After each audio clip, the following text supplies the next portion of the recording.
దేవునామానికి వందనాలు. మీ అందరికి కూడా దేవునామమున శుభములు తెలియజేస్తున్న మీ అందరికి కూడా శుభము కలుగును గాక. ఈ దిన వాక్యమును మనం ధ్యానించుకుందాం. 3వ యోహాను పత్రిక 2:3 వచనములు మనం చదువుకుందాం. ప్రియుడా, నీ ఆత్మ వర్ధిల్లుచున్న ప్రకారము నీవు అన్ని విషయములలోనూ వర్ధిల్లుచు సౌఖ్యముగా ఉండవలెనని ప్రార్థించుచున్నాను. నీవు సత్యమును అనుసరించి నడుచుకొనుచున్నావు గనుక సహోదరులు వచ్చి నీ సత్య ప్రవర్తనను గూర్చి సాక్ష్యము చెప్పగా విని బహుగా సంతోషించి తిని. ఇక్కడ మొట్టమొదటిగా మనము గమనించవలసింది ఏంటంటే, ప్రియుడా అని సంబోధిస్తూ ఉంటున్నాడు యోహాను గారు. ఎవరిని? గాయి గారిని. ఎవరి గాయి అనేసి అంటే మొదటి వచనంలో ఉంది యోహాను పత్రికలో గాయి గారిని గూర్చి మాట్లాడుచున్నట్లుగా. ఎవరు ఈ గాయి అని చూసినట్టయితే మనకు వాక్యంలో అపోస్తల కార్యములు 19వ అధ్యాయం 29వ వచనంలో చూసినట్టయితే మాసిదోనియా ప్రాంతమునకు చెందినవాడుగా మనం గమనించవచ్చు. అదేవిధంగా క్రీస్తు కొరకు మహాశ్రమలు అనుభవించినటువంటి పౌలు గారితో పాటు శ్రమను పొందినవాడుగా కూడా మనం ఆ వచనంలో గమనించవచ్చు. అదే అపోస్తల కార్యం 20వ అధ్యాయం 4వ వచనంలో దెర్బే ప్రాంతమునకు చెందినవాడుగా మనము అక్కడ గమనించవచ్చు. ఇకపోతే మరి రోమా పత్రికలో మనం చూసినట్టయితే 16వ అధ్యాయం 23వ వచనంలో పౌలు గారికి చక్కటి ఆతిథ్యమును ఇచ్చినటువంటి వాడుగా మనము చూస్తూ ఉంటున్నాం. మొదటి కొరింథీయులు 1వ అధ్యాయం 14వ వచనంలో గమనించినట్టయితే గాయికి పౌలు గారు బాప్తిస్మం ఇచ్చినటువంటి విషయాన్ని మనము గమనించవచ్చు. చూడండి, ఇట్టి విషయములను బట్టి గాయి గారిలో ఉన్నటువంటి ఆ యొక్క గుణగణములు అనగా సుగుణములను బట్టి తనను ప్రేమించుతూ సంబోధించినటువంటి మాటనే ప్రియుడా కదా. నీ ఆత్మ వర్ధిల్లుచున్న ప్రకారం ఏమి గమనించినాడు అనేసి అంటే, ఆత్మీయ జీవితంలో వర్ధిల్లేటటువంటి ఆ యొక్క విషయాన్ని యోహాను గారు గమనిస్తూ ఉంటున్నారు. గాయి తన యొక్క ఆత్మీయ జీవితంలో వర్ధిల్లుతున్న విషయాన్ని, ఆత్మీయమైనటువంటి జీవితంలో, భక్తి జీవితంలో, క్రైస్తవ జీవితంలో కొనసాగుతున్నటువంటి తన యొక్క విధి విధానమును బట్టి గమనించి తనను ప్రశంసిస్తూ ఉంటున్నాడు. నువ్వు ఆత్మలో వర్ధిల్లుచున్నావు కుమారుడా, అట్లాగే అన్ని విషయంలో కూడా నువ్వు వర్ధిల్లాలని నేను ప్రార్థించుచున్నాను. ఏ విధంగా వర్ధిల్లుచున్నాడు, ఈయన ఏం చేస్తున్నాడు అని చూసినట్టయితే 3వ వచనంలో నీవు సత్యమును అనుసరించి నడుచుకొనుచున్నావు. తాను నమ్మినటువంటి సత్యము క్రీస్తే, క్రీస్తును గూర్చిన సత్యవాక్యమును బట్టి నడుచుకుంటా ఉంటున్నాడు గాయ గారు. మరి మనము ఏ విధంగా ఉంటున్నాం? ఆ యొక్క క్రీస్తును గూర్చినటువంటి వాక్యమును బట్టి నడుచుకొనుచున్నామా, లోకమును బట్టి నడుచుకొనుచున్నామా? లోకానుసారమైనటువంటి జీవితంలో ఒకవేళ ఉండి ఉన్నట్టయితే ప్రియమైనటువంటి దేవుడు వారలారా, దేవుడు నీ యందు సంతోషించడు. నువ్వు ఎప్పుడైతే ఆత్మలో వర్ధిల్లుతావో, నీ యొక్క ప్రవర్తనను నువ్వు ఎప్పుడైతే మార్చుకుంటావో, నీ మనస్సును ఎప్పుడైతే నువ్వు మార్చుకుంటావో, నీ బ్రతుకు జీవితాన్ని ఎప్పుడైతే మార్చుకుంటావో దేవుని యందు, అప్పుడు దేవుడు నీ యందు సంతోషించగలడు.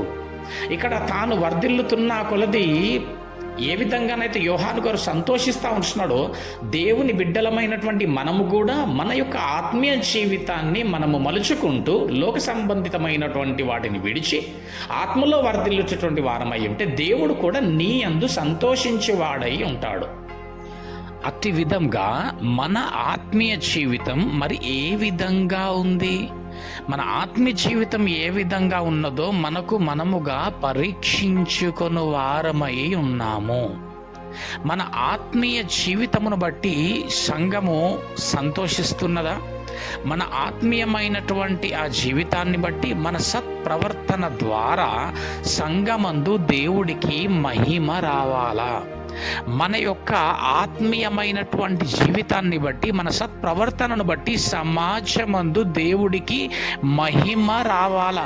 మనము దేవుడికి మహిమకరముగా సంఘమందు, సమాజమందు జీవించు వారమై ఉన్నాము.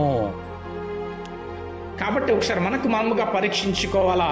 నిజముగానే మరి గాయి వలె నేను కూడా పెద్దవాడైనటువంటి ఆ యొక్క యోహాను గారిని సంతోషపరిచినట్టుగా, దేవునికి సంతోషంగా జీవించినటువంటి విధముగా నా ప్రవర్తన ఉండి ఉన్నదాన్ని ఎవరికి వారముగా గమనించుకునవలసినటువంటి వారమై ఉన్నాం. కాబట్టి ఎవరినైనా మనము సంతోషపెట్టు వారమై ఉన్నామా, లేదు దుఃఖపెట్టు వారమై ఉన్నామా, ఆయాసపరచు వారమై ఉన్నామా? ప్రియమైనటువంటి వారలారా, నువ్వు ఆత్మలో వర్ధిల్లు వాడవై ఉండాలా. నువ్వు ఆత్మలో వర్ధిల్లుచు సంఘమందు మాదిరిగా దేవుడికి మహిమకరంగా ఉండాలి అనేటటువంటిది ఈ వాక్యము మనల్ని సూచిస్తూ ఉంచున్నది. నీవు సత్యమును అనుసరించి నడుచుకొనుచున్నావు గనుక కదనండి. అంటే వాక్యమైనటువంటి ఆ యొక్క దేవుడిని, క్రీస్తు అయి ఉన్నటువంటి ఆ యొక్క వాక్యమును నీవు అనుసరించి నడుచుకొనుచున్నటువంటి వారవై ఉండాల. కనుక సహోదరులు వచ్చి నీ సత్య ప్రవర్తనను గూర్చి సాక్ష్యము చెప్పగా విని. ఏమండి, మన గురించి ఏ విధమైనటువంటి సాక్ష్యము ఎవరు ఏ విధంగా చెప్తుంటున్నారో, మన ప్రవర్తన విషయము చాలా మంచివాడని చెప్పేటటువంటి స్థాయిలో ఉండి ఉన్నామా? మన విషయంలో మాదిరిగా మనల్ని చూపించి మాట్లాడేటటువంటి ఆ యొక్క స్థాయిలో మనము ఉండి ఉన్నామా? ఒకసారి గమనించుకోవాలా. అట్లా నీ గురించి సాక్ష్యము చెప్పగా విని బహుగా సంతోషించుతున్నా. అంటే ఎప్పుడైతే మనము సమాజం అందే కానీ, సంఘం అందే కానీ మనము ఎప్పుడైతే చక్కటి ప్రవర్తన కలిగి ఇతరులకు మాదిరిగా ఉంటామో, దేవుడు మన యందు సంతోషించువాడై ఉంటాడు. దేవుడికి అట్టి విధంగా మహిమకరముగా లేదా ఇతరులకు మాదిరికరమైనటువంటి జీవితాన్ని జీవించేటటువంటి అట్టి ఆత్మీయ జీవితం, అట్టి ఆత్మలో వర్ధిల్లేటటువంటి జీవిత విధానం మనకున్నదా అనేటటువంటిది ఈ యొక్క సమయమందు ఈ వాక్యము ద్వారా మనలని మనము పరీక్షించుకొనవలసినటువంటి వారమై ఉన్నాం. కాబట్టి వాక్యానుసారమైన జీవితం, ఆత్మలో వర్ధిల్లుచు ఇతరులను గౌరవిస్తూ దేవుని సేవలో ముందుగా నిలబడి మనలను, మన జీవితమును దేవుని కొరకు సమర్పించుకొని దేవుని ప్రచురించేటటువంటి విషయములో దేవుడు చెప్పినటువంటి ఆజ్ఞానుసారమైనటువంటి వాక్యానుసారమైనటువంటి జీవితాలను ప్రవర్తించి వారమై ఉన్నట్టయితే దేవుడు కూడా మన ఎడల సంతోషించువాడై ఉన్నాడు. మన ప్రవర్తనను ఒకసారి గమనించుకొని జాగ్రత్తగా గాయి గారిలాగా ఆత్మలో వర్ధిల్లుచేటువంటి వారమై ఉండాలని దేవుడు కోరుచున్నాడు.